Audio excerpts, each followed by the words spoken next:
Perkenalkan, nama saya Riko Abdullah Dwi Andika dari Prodi Sistem Informasi 2023D dengan tiga digit yang terakhir 098. Ini saya akan menjelaskan tentang jawaban UAS yang telah diberikan. Pertama, ada sebuah soal pertama itu ada tentang studi kasus penurunan performa setelah pembaruan. Pertama itu kita membahas kasus sistem informasi inventaris yang mengalami penurunan performa secara tiba-tiba setelah pembaruan. Dalam situasi seperti ini, penyebab umum yang bisa terjadi itu mencakup feedback di dalam kode, ketidaksesuaian versi dependensi, dan query database yang tidak efisien. Langkah sistematis untuk mengatasi ini itu dimulai dengan rollback ke versi sebelumnya untuk memastikan apakah update adalah penyebab utamanya. Selanjutnya kita perlu melakukan analisis log error, monitoring CPU dan memori, serta melakukan evaluasi database. Setelah itu dilakukan pengujian kode secara terpisah untuk mengidentifikasi potensi akar dari masalah yang ada. Di nomor 2 itu ada pengujian beban untuk skala besar. Dalam merancang pengujian beban untuk aplikasi yang melayani ribuan pengguna simultan, kita harus mensimulasikan kondisi secara nyata produksinya. Ini dilakukan dengan tools seperti Gmeter atau Gatling. Metrik yang penting untuk dianalisis itu mencakupi waktu respon, throughput, tingkat penggunaan CPU dan memori, dan tingkat kegagalan transaksi, dan kapasitas skalabilitas dari sistem itu sendiri.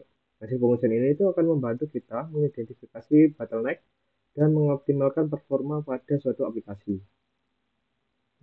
Selanjutnya ada untuk mengatasi resistensi pengguna. Dalam proses implementasi sistem baru, resistensi pengguna sering muncul karena ketidakpastian atau ketakutan terhadap perubahan. Nah, strategi yang bisa kita lakukan itu untuk mengatasi ini itu harus mencakupi pendekatan psikologis dan juga teknis. Secara psikologis sendiri, kita harus menjelaskan manfaat sistem baru secara transparan dan melibatkan pengguna sejak awal. Sementara secara teknis, kita melakukan pendekatan bertahap dalam implementasinya, serta memberikan dukungan berkelanjutan dapat memperlancar transisi dari esensi penggunanya. Selanjutnya, di nomor 4 ada menangani ketidaksesuaian data, yang soalnya itu sebuah sistem manajemen data sering mengalami ketidaksesuaian data antara berbagai modul, identifikasi kemungkinan akar penyebab, dan sebagian prosedur pemecahan masalah yang efektif. Nah, untuk kasus ini, ketidaksesuaian data itu antara berbagai modul. Hal ini sering disebabkan oleh integrasi sistem yang buruk, lemahnya validasi data, atau pembaruan data yang tertunda. Solusinya itu bisa mencakup audit kembali alur integrasinya, memperketat proses validasi datanya, serta menerapkan mekanisme otomatis yang mensinkronisasi data antar modul secara real time. Di nomor 5 itu uh, ini itu mengidentifikasi bug yang sulit direproduksi. Bug yang sulit direproduksi memerlukan pendekatan troubleshooting yang sistematis. Langkah awalnya adalah menciptakan kondisi lingkungan yang identik dengan saat bug itu muncul. Jika tidak berhasil, kita dapat menelusuri log system atau stack trace serta melakukan pengujian unit per komponen.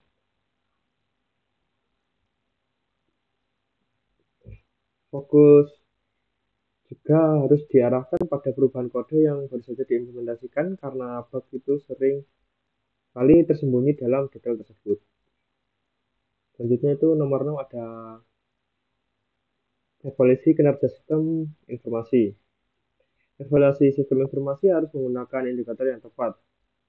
Saya di sini memilih 5 KPI utama, yaitu pertama ada waktu respon untuk mengukur kecepatan interaksinya, ketersediaan sistem untuk mengetahui uptime secara keseluruhan, dan keamanan yang guna melindungi data dan mencegah pelanggaran.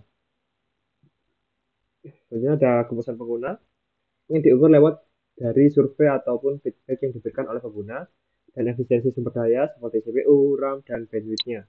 Setiap KPI ini dapat diukur melalui alat-alat monitoring sistem dan metode kuantitatif empiris lainnya. Selanjutnya ada UAT atau User Acceptance Testing yang efektif.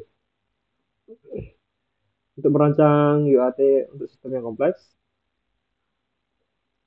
dan memiliki banyak tipe pengguna, pengujian penerimaan pengguna atau UAT-nya itu harus dirancang secara menyeluruh. Pertama itu kita harus mengidentifikasi seluruh tipe pengguna dan membuat skenario uji berdasarkan fungsionalitas yang digunakan masing-masing. Pengumpulan feedback bisa dilakukan melalui wawancara, survei, ataupun analisa log. Feedback yang beragam harus dianalisa dan diklasifikasi untuk menentukan perbaikan yang paling relevan untuk dilakukan. Hanya ada dokumentasi ujian yang valid. Soalnya itu eh, saya itu disuruh menemukan bahwa banyaknya laporan hasil penguji itu tidak dapat dipertanggungjawabkan karena kurangnya bukti yang kuat. Sini itu saya disuruh membuat pedoman dokumentasi pengujian yang dapat memastikan keabsahan penguji tiap laporan.